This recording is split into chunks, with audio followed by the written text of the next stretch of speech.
The screencast I'm going to do today is from the textbook Motion, Forces, and Energy, and I'm going to be reading pages 40 and 41. This deals with the three different types of friction. We're going to start with static friction under this heading right here. If you've ever tried pushing something heavy like a refrigerator, you might have discovered that nothing happened at first. Then as you push harder and harder, the object suddenly will start to move. When you first start to push, friction between the heavy refrigerator and the floor opposes the force you are exerting, and the net force is zero.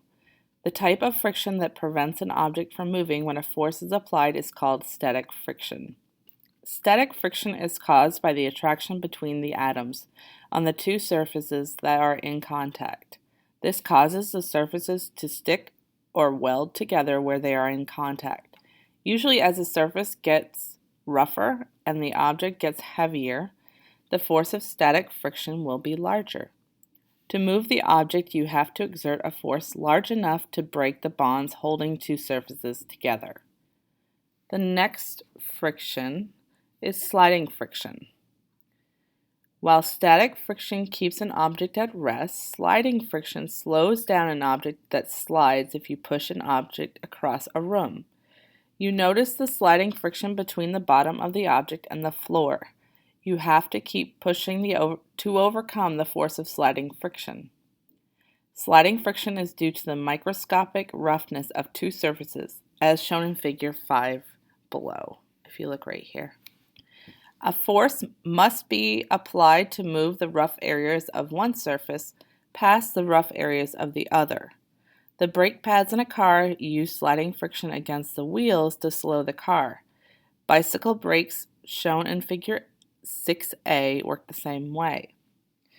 6A is below, but I want you to also think about, this is a reading check. What is the difference between static friction and sliding friction? So that should be on your mind right now, the difference between the two.